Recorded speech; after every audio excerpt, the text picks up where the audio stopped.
What's going on? We're back on the MulletCast, a.k.a. Ming Chen's baseball card, Ken Griffey Jr. story we're going to continue with. But we are joined by Chef Kevin Cronin. We're back at the new Iron Room in Atlantic City. What's going on, Kevin? Nothing, man. How you guys been? Good to see you. We were here a year ago, and me, Ming, Kelly Fernandez was there, Mike Mercia were there, and like every so often we constantly talk about that meal we ate that day at the Iron Room. It was epic. Nice. So Good. we appreciate you having us back to the new spot. Absolutely. Is that happening again? That's right. John's working. John hasn't eaten in 3 days. I always the sequel's never as good as the first one. So I guess before we dive back into baseball cards and wine, because I do want to continue that conversation, but tell us a little bit about the move to the new spot. What's different about your setup here compared to the other place? So Mark Colazzo has been developing this whole block for some time. It started with Made, segued into the beer hall. It made sense for him from a standpoint to move the Iron Room, which was in a challenging location to begin with, right, to move it over here in an area where we get foot traffic, where we have casinos in walking distance. The boardwalk's right up the street. You know, we never had that over at the other location, and it was like some nights you'd go over there and the parking lot would be empty, but the place would be packed because everybody was Ubering. Right. So the one good thing about that is we're trying to eliminate that cost while still kind of maintaining the same kind of food that we had at the old Iron Room. Right. The concept kind of has been split a little bit here, but we feel like it's going to work out to everyone's benefit. Gotcha. To old fans of the Iron Room, and plus hopefully all the new people that we attract. Right. So now it also looks like you're open all day long because you have some coffee here in the morning, some stuff going on in the mornings. Right. Yeah, so I'd like to start doing, once everything gets really up and running, more of like a breakfast and a lunch, kind of a light kind of flow all day, and then segue into dinner, but then just have maybe dinner on the weekends a couple times during the week, kind of make it kind of exclusive and cool, something to do. But at the same time, maintaining a 6-day or 7-day a week business at Rhythm and Spirits next door. Gotcha. So Rhythm and Spirits kind of takes over the whiskey aspect of the Iron Room. A lot of the cool bar bites, like a new burger is going, because everyone loved the burger at the old Iron Room. Right. We're doing a new version of it for Rhythm and Spirits. That's cool. Yeah. So we want to have that kind of fun, kind of like atmosphere over there, and that like nice dining kind of event experience over here in the evening. Gotcha. Yeah. That's cool. And we popped in Rhythm and Spirits a couple weeks ago and had one of the bar pies over there that were pretty sweet. I'm doing pizza now. You're doing that. Right? Yeah. So yeah, we have the pizza concept going on over there too, which is really cool. So that's cool. Yeah. So what's going on with the kitchen? Because I saw a photo of a kitchen getting wheeled in here. Right. So we had it custom built, and then we had it delivered on a flatbed. It was then there last night, all night, or 2 nights ago. It sat out in the parking lot all night. Right. They brought it around back and then used a crane to lift it and then drop it in the back. So we just have to wait for the hookups to happen, so like electric and water and all that stuff. And it has to be inspected by the city and health department. And So is it in an old...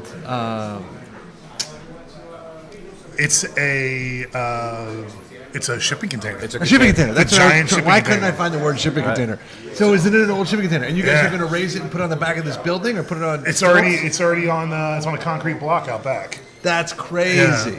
Yeah. So how's that going to work? There'll be some kind of connection to the restaurant? Or? Yeah, we're going to have a cover out there eventually. There's going to be rear entry from the back here, obviously in the Right. back. But from the back of Rhythm and Spirits, we will hopefully have outdoor dining by the summertime. Wow. Yeah. That's really cool. Okay, and then just tent it up to get to the place in the winter when Right, something in the like middle of the that. blizzard, so steaks aren't getting snowed on. Yeah. Yeah, because I didn't even realize you didn't have a kitchen here already. And then I saw on Instagram, we should mention, people should follow Iron Room AC on Instagram, and you can see the picture that says, you see the shipping container, it says the kitchen's finally here. I was like, what the heck? Like, I thought it was a joke. and then at first I didn't know like if it was just being unloaded, like is it like kitchen supplies coming in, but it's going to be like a self-contained kitchen. Yeah, I've been inside of it. Have you? Yeah, it's really nice in there. So who puts that together? So essentially it was Lee Sanchez, but then he would just kind of like, he would browse a couple different specs, show me the specs. I say, I like this, or I don't like that, or I like Right. this, or I like that. And then we would just kind of rearrange it and do the best we could to get it in that kind of limited space. Right. And then we came to a design that we both liked, and Yeah, That's with wild. it. So it's not like a company that puts these together. Basically, you guys bought a shipping container. No, there is a company that puts them there is. together, but you design it yourself. Okay. Okay. Yeah, they're based out of I think it's Concession Nation. I think they're just a concession something. Right. They're based out of Florida, I think. Wow. And they build custom like food trucks, food trailers. So that shipping thing sat containers. on a flatbed and was driven up from Florida. Yeah. Wow. Crazy. Yeah, Crazy. I know. That's wild. And the guy had to bunk it overnight. He had left his truck running in the parking lot all What night. what does the kitchen cost? $100,000 in a shipping container like that? Around there, yeah. $100,000. Yeah. Wow, incredible. That's wild. So what? So you still have to do inspections once it gets like set up with Yeah. the town. How long do you think that process will take you? It all depends on them, but they really like us, Right. so Right. they'll come quick. Hopefully, Now, when but you're we'll see. when you're trying to get stuff like approved through the city, do you send over like a box of pastries that you put in a little? we're just very polite for as long as we can be. Okay. That's really what it is. It's just about being polite because What about come by the restaurant anytime?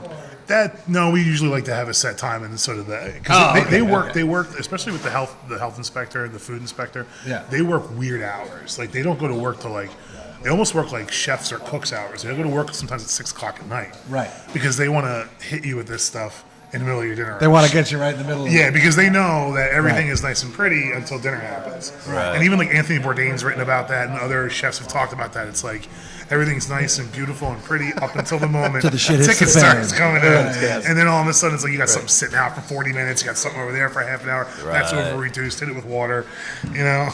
So it is funny because when we pulled up this morning, there was a fire truck in the parking lot, and I looked in the window, and all I saw were like reflective, like fire jackets, and it looked like there was like some event here, but you actually had like an entire like fire department was in grabbing coffee. Yeah, they Right. do that. So it was pretty, yeah.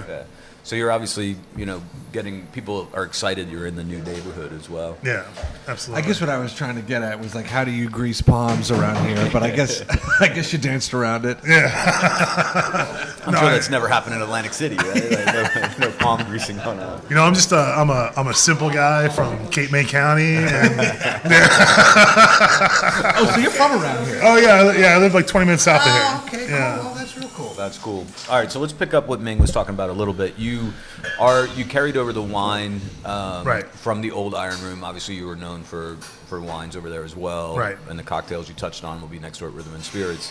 So what's your process with wines and what's available here? Is it like comparable to what you were doing in the old spot? Right now, I think by the glass list definitely is. At some point, we have to work this out with the state, but we will be moving some of the inventory from over there to here, and then some of the liquor inventory from the old Iron Room to the new Iron Room. That way, we can kind of have the reserve that we are known for having because we had a really incredible reserve list over there, and we actually had like a intermediate kind of reserve there as well. You remember the glass wall, Right. with the wine bottles in it? Those aren't like the $300, $400, $500 bottles of wine, but they're like the $60, $70, $50 bottle of wines, and that's like my favorite place in the whole spot because there's incredible wine in that wall. Right. Yeah. So, yeah.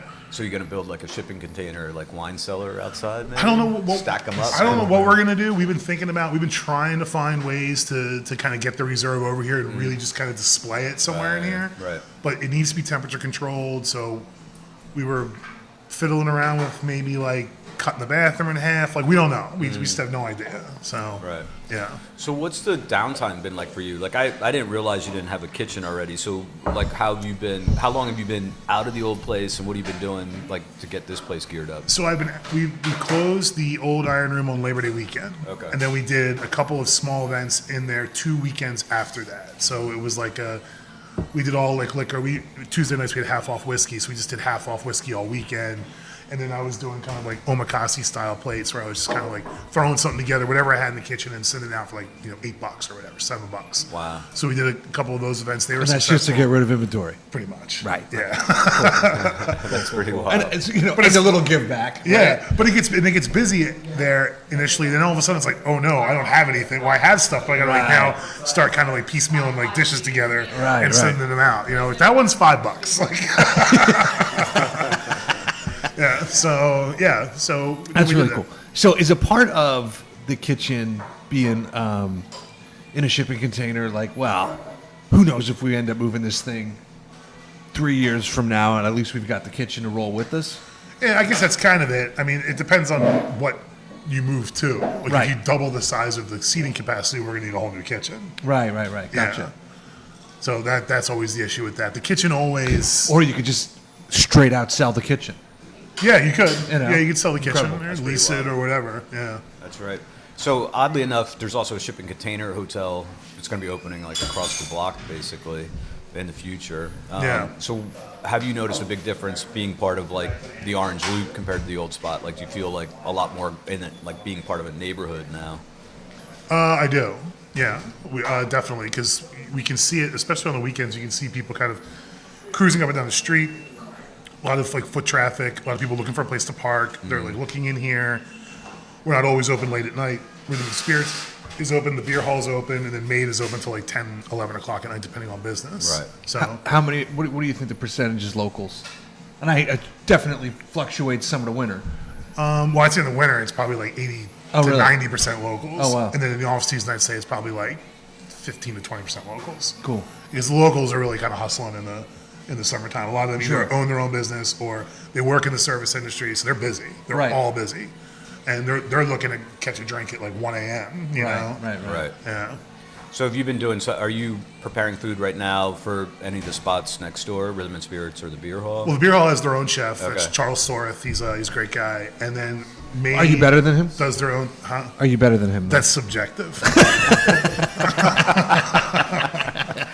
I see a throwdown in the future. Chef off. So right here, we've been doing what we can, what we're allowed to do. So Right. it's basically like some cold sandwiches we have here, like avocado toast. We're able to do some egg sandwiches. The biggest thing with the Board of Health is you can't produce a lot of grease. Okay. So we just don't produce really any grease. That's Right. the biggest thing. So Gotcha. yeah, there's no place to put it if you don't have a grease trap. Right. Yeah. That's cool.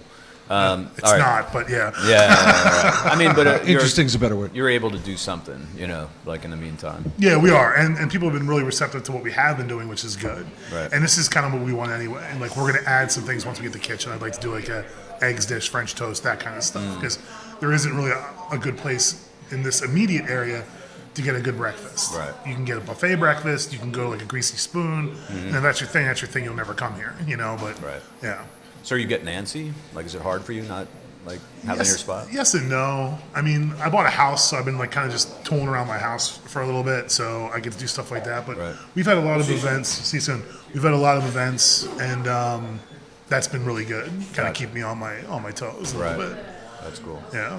All right, Ming. So sorry, man. I cut you off telling your baseball card story because I want to talk about this more. Yeah. What were you talking about? We were talking about the baseball card market back in the late 80s, early 90s when it looked like it was about to explode. Yeah. All of us baseball nuts were buying cards and spending hundreds of dollars on sets and thinking that we'd be able to flip them in a few years and get rich and pay off our college educations and buy Ferraris. Yeah. And It was the Bitcoin of that era. it was, people were going nuts for these things. So I was working minimum wage jobs. I saved for weeks for I think it was a 1989 Upper Deck set, Right. And Ken Griffey Jr. was like the big card in there, and That was the premier set from that company too. yeah, for sure. Yeah. There's have you seen the Netflix documentary? I can't think what it's like a dude about baseball cards, but it turns into this weird story about his dad and stuff. Yeah. But they basically uncovered like Upper Deck was blowing out. They basically like financed the company by like printing massive amounts Yeah. of Ken Griffey cards. Yeah, there was a lot of shadiness going on. They're counterfeiting their own card, right? Yeah, just flooding the market with these things. Yeah. But to us kids, we're like, oh man, we better get them now. Like we're gonna, that we're gonna be rich. And I still have my set. I think that card's worth not that much. Yeah, the Griffey's not much, but do you have other, like you got some favorite cards or anything? That's one of them. I've collected all the guys who took massive amounts of steroids. I have all their rookie cards. All the So, Canseco's. Oh, man. Canseco's, Bonds? the That's huge. McGuires, Bonds, Sammy Sosa. Did you pen in some asterisks in the corners? I didn't. I'll take maybe a hole punch or something, asterisk hole punch, and do it there. Yeah, I didn't have the budget. I met a dude later on who his dad collected, so he had mantles and he had real cards of real value, Nice. which I wish I had. You know what though, man? You throw that stuff up on you can frame that stuff, put it up in a hallway somewhere. It's Right. pretty cool. It'll be in good Yeah, shape the, forever, and it looks cool. The you know? steroid team, yeah. The for Hall of sure. Steroids would be The Hall of awesome. Steroids is awesome. Steroid Hall of Fame. Yeah. Yeah. So, Kevin, what kind of cards were you collecting? So similar to Ming's story, I collected a lot during the 80s and the 90s. The Upper Deck, I kind of missed the boat on the 89, but I actually had that Upper Deck extended set from Right, those I years remember. that came out, and there was a lot of really good finds in there. Then Top Stadium Club came out, this high gloss Tops version. Right. Those are were the cool. Scott Erickson rookies. I had 6 of them. They were worth like $20 a shot at the They time. were. Now they're like a nickel. Right. Yeah, but for every Mike Trout, you're gonna get like 10 Jerome Waltons out there. Right. And I know you guys, everybody but Cubs fans from like the early '90s. Like, who? I remember Right. Don Ross. I had 4 John Moseses because it was my name. He was the second Right. baseman for the Minnesota Twins. Nice. So I had a couple of those guys. Yeah. Some of those old Fleer cards are worth a lot, like from the 80s, because I had a bunch of those from the very early 80s from Fleer, and I actually did buy cards from the 60s. So I have like did you? I have like a Koufax, a Padres. Yeah. I have a Duke Snyder. I've got like because I grew up a Phillies fan, so I even got a Richie Ashburn. Got him on the Cubs, but it's still a Richie Ashburn card. Right. I'm a Philly fan. Like that's kind of cool. So it's funny, like my childhood, the Yankees were awesome. I grew up in Jersey, so like all my friends were Yankees fans. I became an Astros fan. Oh, nice. So I traded all like Always the bucking the valuable trend. Yankees cards for like all these like worthless Astros cards. So I got like all the 70s. It was like before the Astros were any good, you know. Right. So like the bulk of my early collection is all just commons, basically. Yeah. You know. But later. Should have gotten yourself a lot of Nolan Ryans though from those days. I do. That's The Ryan Express. Yeah. That's what got me in. I have my best card is probably I don't have a Ryan rookie. Is rookies with Kuzman, the two of them together. Yeah. It was like a '69 Mets future Oh, prospect. they were 69ing? Yeah. That's a good card. That's got to be worth a lot. Good year. No, it was '68, and then I think his first like card of just him. I have that card. I have Yeah. The one where he's pitching from Right. far back when he's on the Mets. Yeah. Yeah. Yeah. Because I don't have the rookie card, but I do have that card. Right. Yeah. That's the same with me. I loved pitchers. I like pitching. Yeah. But, I had a bunch of hockey cards. I'm from Canada. We didn't mess with baseball cards like that. I just remember my favorite card of all time though, which is of course the Billy Ripken card. I don't know if you know anything about this card. Which but, one's that one? Well, there was a card that came out. I can't remember what year it was. I can't remember who made it. I think it was Fleer. It was either Fleer or Don Ross. Yeah. I think it was Don Ross because Don Ross had those weird like reverse negative sets. Yes. They had all those weird kind of inconsistency sets. Yeah, and he's taken during spring training, and he's holding a bat. And if you look at the knob of the bat, it says F face on it. And the F word.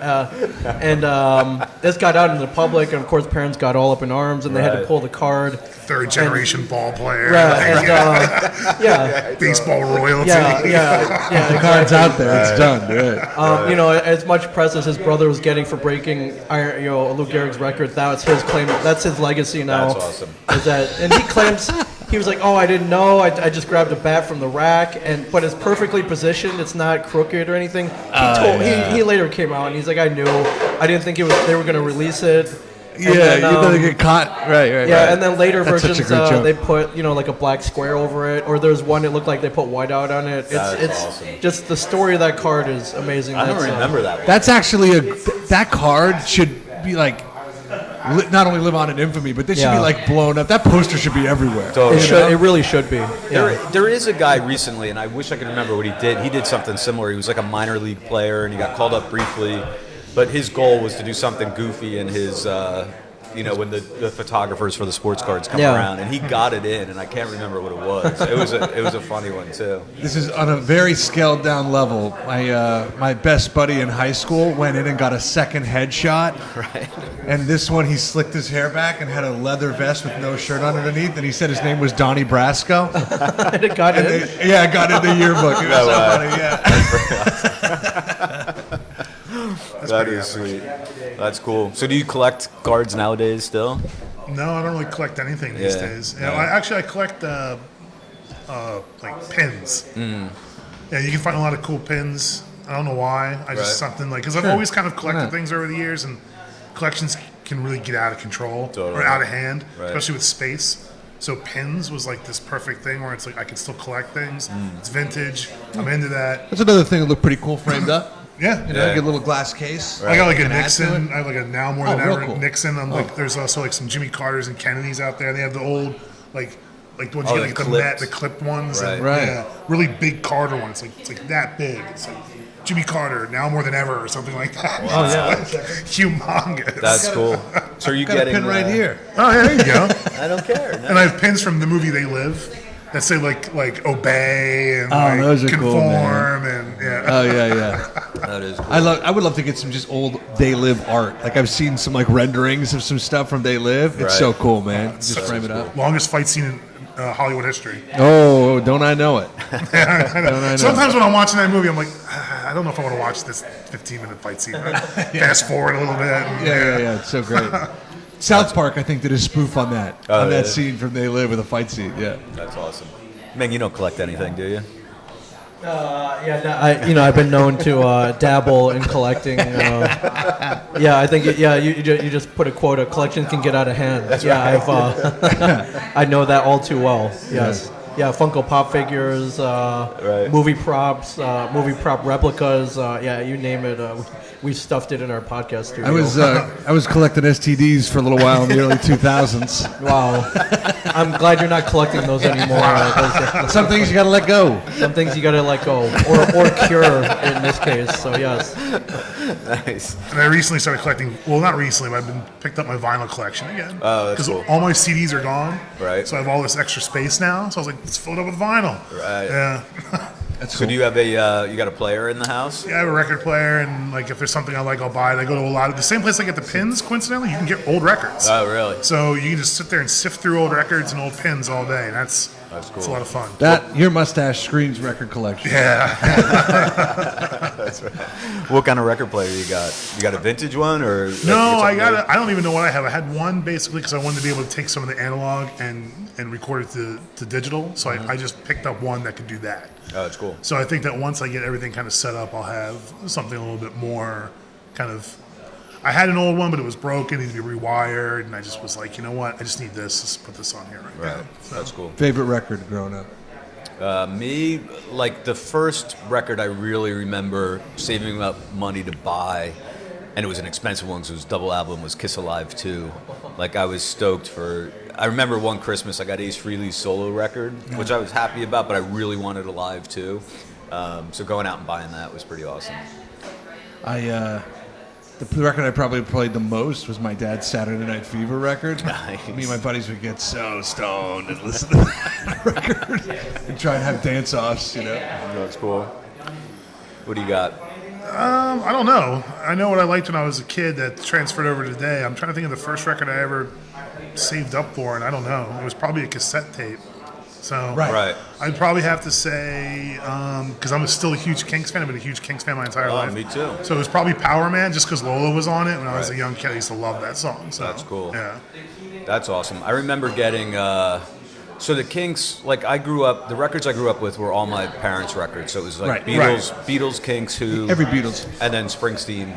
It is because I was from amazing how Jersey. many Beatles songs I know start to finish without knowing that I know them until it comes on. I'm like, oh my God, I know that. Right. You know, just from my childhood. Yeah, but this year actually, my dad and I we went to see Dave Davies. Was at nice. He played in Red Bank. Yeah. So the Kinks were someone like throughout my whole childhood and adulthood. Yeah, I love the Kinks. They just re-released Arthur too. You're right. 50-year anniversary. So it's the funniest thing, man, is my office is above a coffee shop, and they play really good music in there. And I didn't know they re-released Arthur, and suddenly for like weeks they're playing Arthur. It's like on heavy rotation. I was like, what the hell is going on? It turned out. So it's funny, like to be somewhere now and just hearing Arthur like took me back to childhood. Big shout out to High Voltage in Asbury Park. Totally. For sure, they got the Jason gets the playlist going over there. It's killer. Yeah. What about you, Ming? Favorite record? I have two. The first one I ever got was a 45 of the Manhattan Transfer, Boy from New York City. Nice. I don't know why. I think I heard the song on the radio. It got stuck in my head. I made my parents drive me to Kmart, and we found it. And that I think I still have it somewhere. Right. That and the original Rocky soundtrack came out on vinyl. Come on. I have that on vinyl too. Yeah. Frank Stallone. And, Totally. yeah. And Take It Back. Yeah. Remember them singing around like the garbage cans on fire in Philly? Yeah, and cool. when we were little 6-year-olds, like going around hitting each other, like Rocky Balboa. So good memories. Good Still memories. get you fired was up. good. Wait, you said Frank Stallone. Yeah. Frank was Stallone? in Rocky 2, I think, right? Eye of the Tiger. He sang, I think. Was he on the first I one think too? he sang Eye of the Tiger. I think he did. Yeah. Yeah. But that was Rocky 2, maybe, right? No, I think it was Rocky. I think Eye of the Tiger was Rocky 3. I think it was 3, He's yeah. still eating off Yeah. that royalty, just enough. Oh, totally. He was also played this is a little Hollywood side note because he wasn't an actor, but he tried Didn't he do to. some porn or something? He was in. No, that was actually Sylvester Stallone. That was Sly. Yeah. That was Sly himself. Frank Stallone. Actually, if you ever seen the movie Barfly with Mickey Rourke, he's the guy who beats him up in the bar. That's Frank Stallone. No, Wow. Yeah. that's pretty sweet. That's a good one, man. The records, those are fun. All right, so let's totally segue onto a weird non-pop culture topic, but we're here for the Realtor convention that's going on, Right. Triple Play convention. You probably have people in and out all weekend while that's going on. What's your take on like the real estate scene in Atlantic City right now, or the general area, things you see happening like with new businesses, new restaurants, that kind of stuff? Well, I mean, obviously we have Tennessee Avenue, and I know that Chris kind of hinted on it earlier, having the other restaurants opening up, Bourrée. We have Anchor up on the boardwalk, which is a new rock club, and hopefully that'll really get going in the summertime. I'm not by any means a real estate person. Right. So my whole thing is to just get people to this area. Like, how do you get people here? And not get people here just as travelers. They're going to come no matter what because of the casinos and the beach. How are we going to stay here and live here? Right. It's funny because, some people might view another restaurant as competition, but we had a conversation with a guy up in Asbury Park, who's trying to sell the Airbnb, and we were talking about like, do you feel competition from this hotel coming in? And he's like, no, not at all.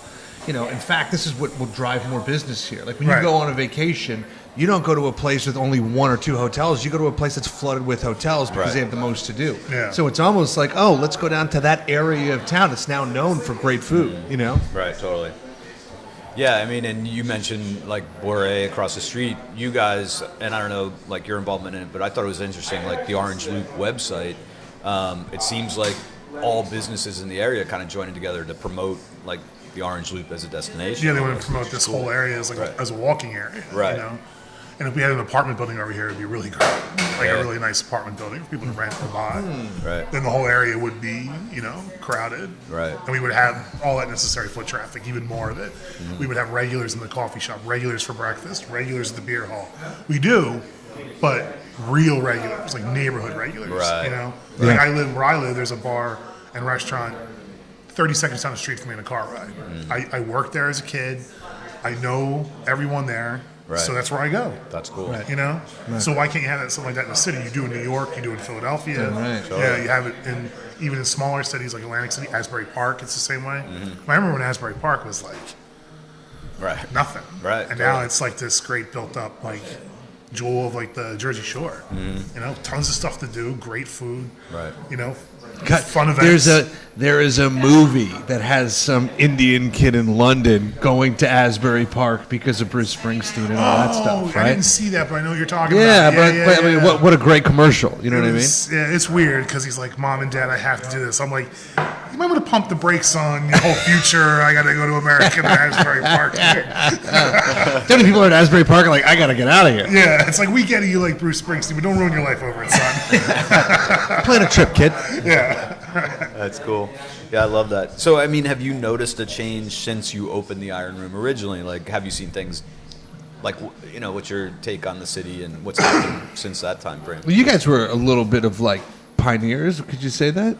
I mean, if you want to, I don't really feel comfortable talking about myself that way. Okay, but not pioneer. But what I mean is, like, you were one of the, I don't want to say first, but you were sort of like, as far as redevelopment, you guys are probably in here pretty early, right? Like somebody had a vision.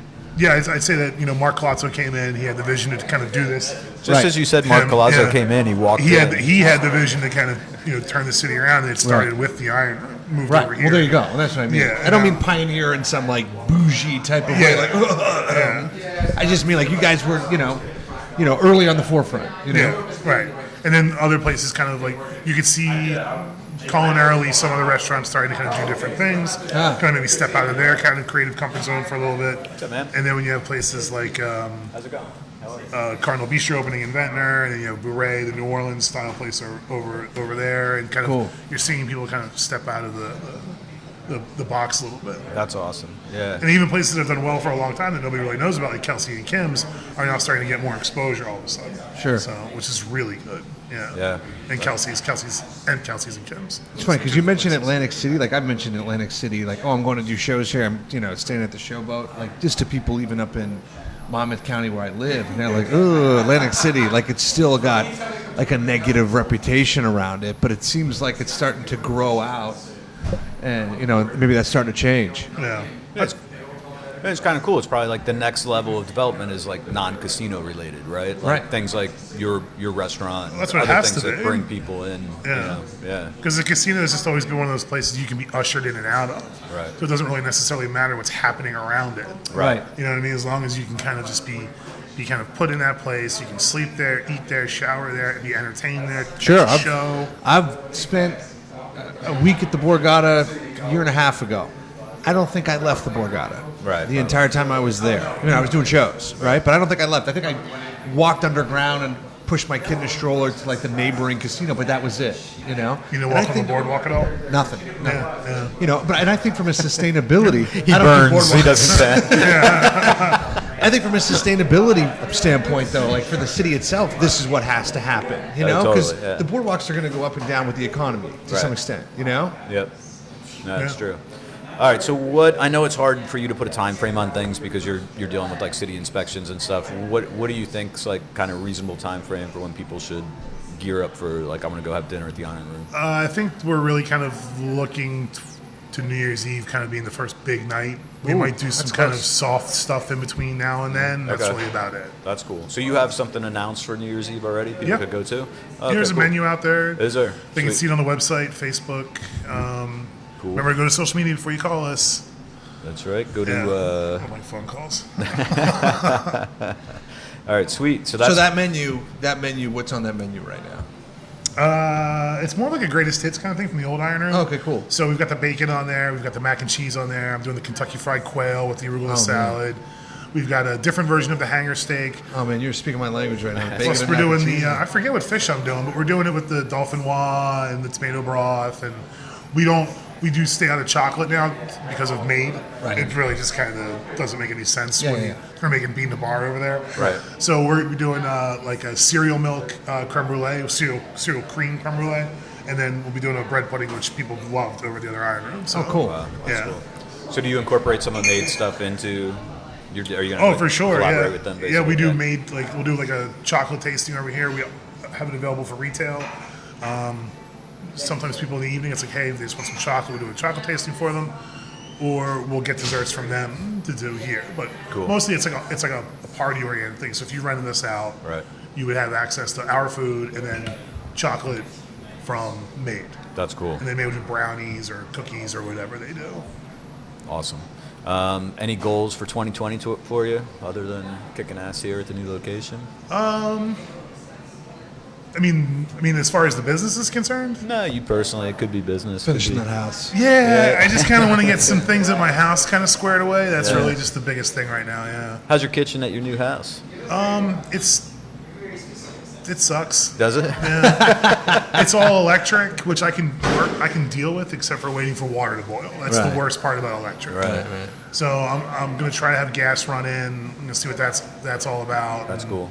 Yeah. Either that or just like bring a shipping container kitchen into Yeah, your just drop backyard, it. right? Well, I have a wood burning oven, so I can cook in there. I will have a shipping container office at my house within 2 years. John and I have been talking about shipping containers forever. Oh, yeah. Yeah, like we both have this weird fascination with shipping containers. So Oh, man, yeah. I'd love to live in one, have an office with one too. Well, my friend owns a lot of land down where I live, and he had a shipping container like man cave.